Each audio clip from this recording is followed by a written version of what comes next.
So mga tropa, ito na yung aming gawa. Ayan. So hindi pa po natatanggalan ng ano yan, ng cover. So pag tinanggalan po siya, ganito siya. Ayan. Yan. So maganda naman.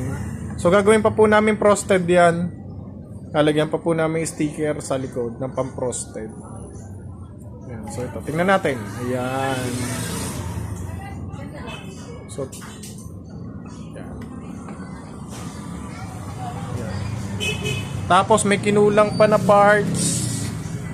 Ayan. Ito. Tapos na ba, pre? May ginagawa po. Sorry nga po palang gumagawa. Pre, shoutout muna.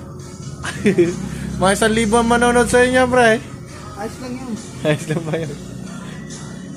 Ayan, so maraming salamat mga tropa. Salamat sa mga sumusuporta sa aming mga pinagagawa. Thank you po.